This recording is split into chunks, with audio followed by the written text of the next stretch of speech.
When you stop chasing love, something remarkable happens. At first, there's a hollow ache, a quiet emptiness where longing used to live. You walk through the world with open hands, no longer grasping, no longer pleading for someone to fill the spaces you feared. And in that stillness, you start to notice the small things, the golden sunlight on your skin, the way the wind carries your hair, the weight of your own footsteps. Carl Jung spoke of individuation, the process of becoming whole within yourself. It is here, in this quiet surrender, that you begin to meet the parts of you that once ran after love.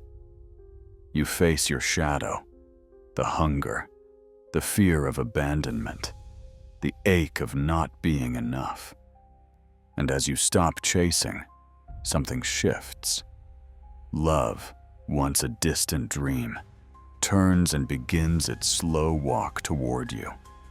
Because when you no longer demand love to complete you, you become magnetic, radiant, whole. This is the paradox. Only when you no longer need love does love come to find you. You begin to realize how much of your life was spent trying to prove you are worthy of love. Every glance in the mirror, every carefully chosen word, every anxious text sent late at night, it all carried the same silent question. Am I enough? When you stop chasing love, you face this question head on. There's no more distraction, no one to impress. Just you and the aching truth that you've been running from yourself. It's a tender moment, both painful and freeing. You start to see that the love you wanted so badly was never just about romance. It was about being seen, being held, being told, you matter as you are. But here's the wild thing. When you turn inward, when you hold yourself with that same tenderness, something heals. And without effort, the outside world begins to reflect what you've already given yourself. There comes a moment when you stop asking, "Why didn't they love me?" You stop replaying the past, stop searching their eyes for answers that were never yours to carry. Instead, you start asking yourself a much braver question. Why did I abandon myself just to be loved by them? This is the turning point, the moment when longing gives way to reckoning. You see the patterns, how you shrank yourself to fit someone else's comfort, how you silenced your needs just to avoid rocking the boat, how you smiled through the ache because you thought being agreeable meant being loved. And here, in this raw space, you begin to reclaim what you gave away. Piece by piece, you gather your voice, your boundaries, your wildness. You remember you were never meant to be small for anyone. There's an ache that comes when you stop chasing love. It's the ache of withdrawal, not from them, but from the person you were when you were addicted to being wanted. You miss the thrill of the chase, the dopamine rush of a text, the familiar tug of anxiety. But as the days pass, the ache softens. It stops feeling like loss and starts feeling like freedom. You learn to sit with the silence, to hold your own company, to taste the sweetness of solitude. You notice things you never saw before, how your shoulders drop when you're not waiting for a reply, how your laughter rings clearer when you're not performing for affection, how your dreams bloom when you stop bending them for someone else. This is the quiet miracle. You are still here, whole and breathing, without their validation. And then, without warning, life begins to shift. Someone holds the door a little longer for you. A stranger smiles. A friend calls just to hear your voice. You no longer carry the scent of need. You radiate something different now, something steadier, calmer, magnetic. People are drawn to you, but you no longer grip them. You have learned the art of presence without attachment, of love without possession. And when someone finally arrives, someone who sees you not as a trophy, but as a human, you meet them not from emptiness, but from overflow. You are no longer seeking to be completed. You are simply sharing what was already full. If this touches something inside you, pause for a moment, breathe, and whisper to yourself, I am already enough. At first, setting boundaries feels brutal. You say no, and your chest tightens. You pull back, and guilt claws at you. You let a message sit unread, and the old fear whispers, they'll leave if you don't answer. But you hold the line. It's shaky at first, like learning to walk on new legs. You stumble. You apologize when you shouldn't. You question yourself. But slowly, something inside strengthens. You realize that love built on your sacrifice was never love at all. It was transaction. It was survival. It was a bargain you were never meant to sign. And with each boundary you set, with each quiet refusal, you reclaim a piece of your soul. This is not selfishness. This is self-respect, finally waking up. But the world doesn't let go easily. When you change, when you stop giving endlessly, some will push back. They will say you've become distant, selfish, hard. They will pull at the old strings, poke at your old wounds, try to drag you back into the familiar dance. And inside you, the war begins. The part that longs for peace clashes with the part that longs for freedom. You stand at the threshold between your old self and the one waiting to be born. It's messy here. You grieve the roles you once played. You ache for the people who loved you only when you stayed small. But you keep walking, because somewhere deep down, a voice whispers, you are allowed to outgrow them. In the quiet that follows, you meet your shadow.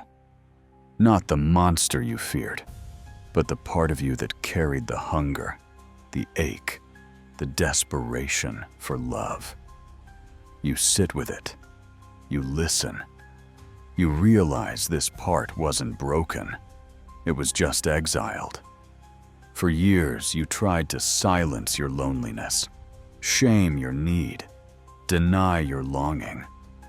But now, in this stillness, you turn toward it with open arms. You let yourself grieve the years you abandoned yourself. You let the tears come without apology.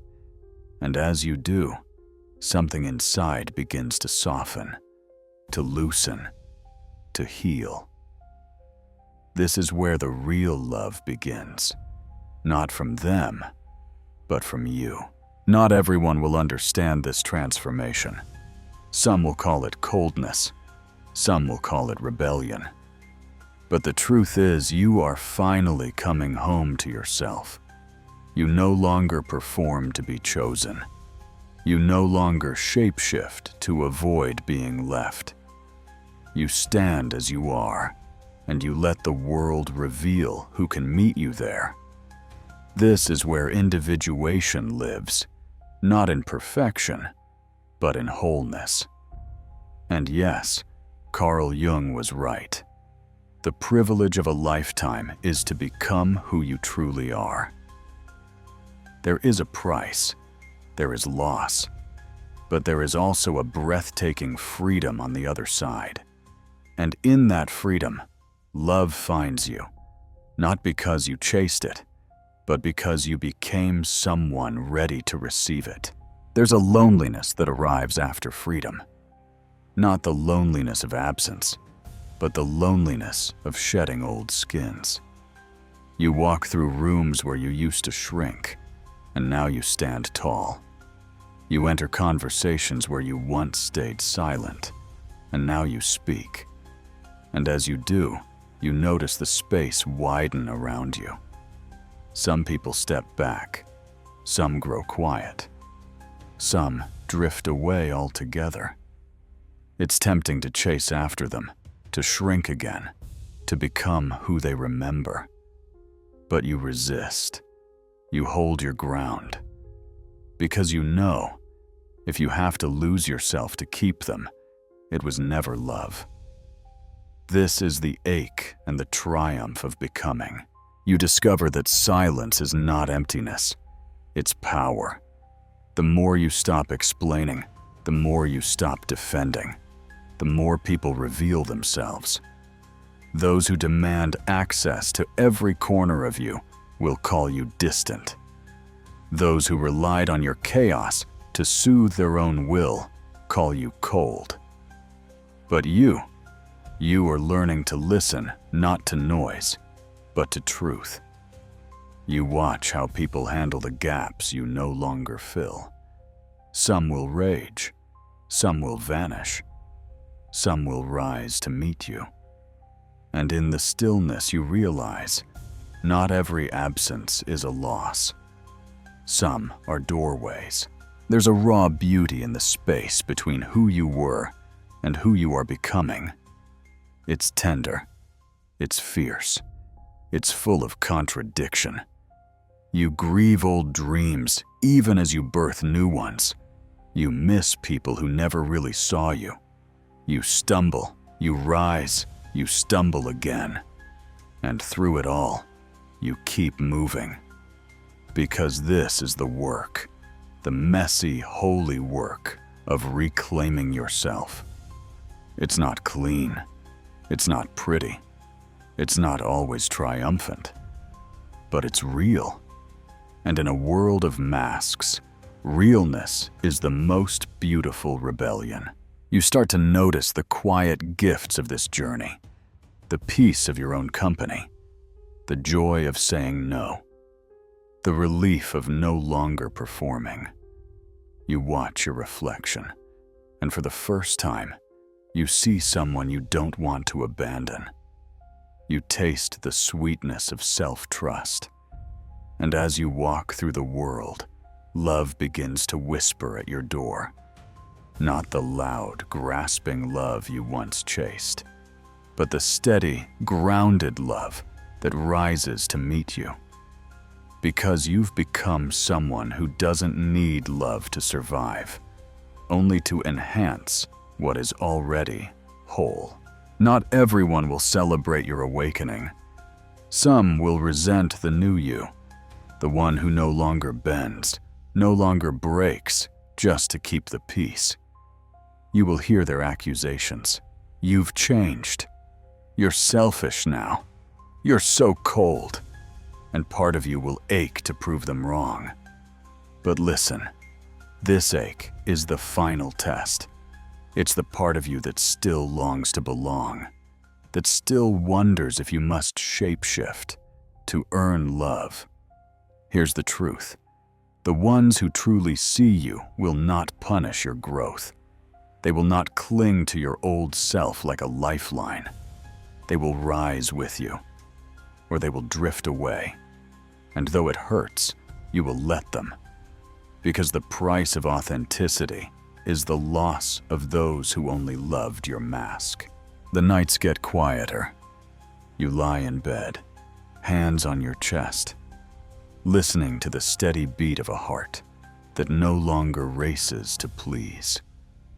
There is grief here, grief for the selves you outgrew, grief for the connections that could not hold your truth. You may wake up reaching for your phone, only to remember there's no one you need to convince. And slowly, This emptiness becomes spaciousness. You breathe deeper. You move slower. You realize you have survived the withdrawal. What's left is you.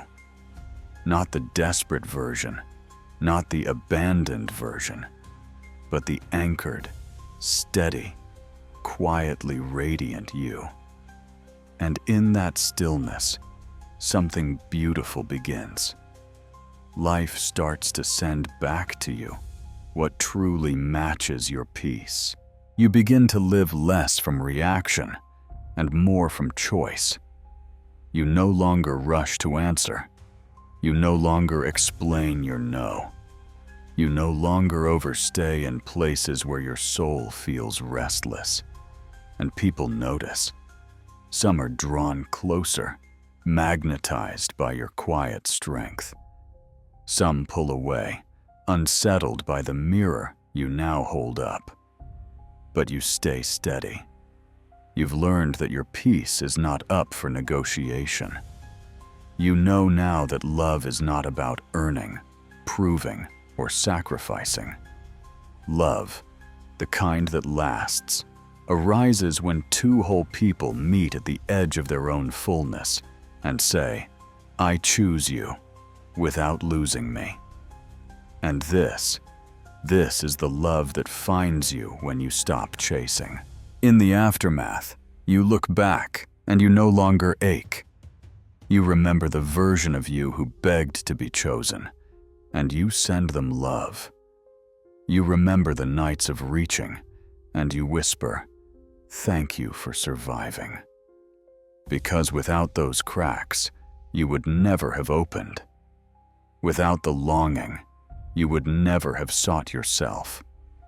And now, as you stand whole, you feel it, the quiet arrival of life on its own terms. Love shows up not as rescue, but as recognition. Connection arrives not to fill you, but to dance beside you.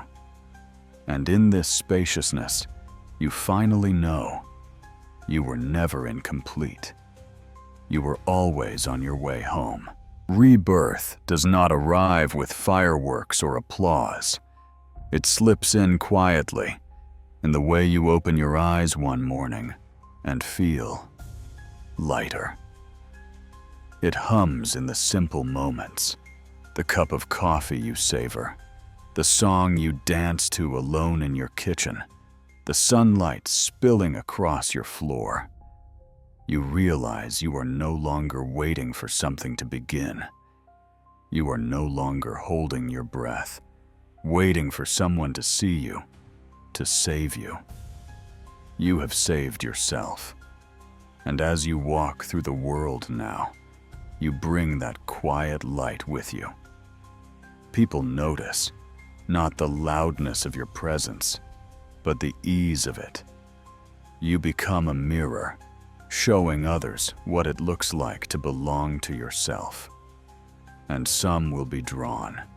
Some will retreat, but you will stay steady because you have come home. Now, the world feels different. Not because it changed, but because you did. You walk through familiar streets, but your pace has shifted. You greet old friends, but you no longer shrink yourself to fit. You notice beauty in places you once rushed past. You hear music in the spaces you once filled with noise. There's no longer a desperate edge to your days, no longer a frantic reaching, a chasing, a grasping. You are here, fully here. And in this fullness, life meets you without effort. The right people arrive, the right doors open, the right moments unfold. Not because you begged for them, but because you became someone who could hold them without losing yourself. And here, in this witter, you understand. You were never chasing love. You were chasing yourself, the parts you had abandoned, the pieces you thought made you unlovable You were never incomplete. You were simply waiting to remember your own wholeness. So now, as you stand at the edge of this chapter, I invite you to pause. Breathe in the life you've reclaimed. Feel the steadiness in your bones. Notice the softness in your heart. And whisper, if only to yourself, I am here. I am whole. I am enough. Because when you stop chasing love, when you turn inward, when you choose yourself, that is when love finds you. And this time, it stays. If these words touched you, take a moment to reflect. And when you're ready, whisper to the world, I choose my peace.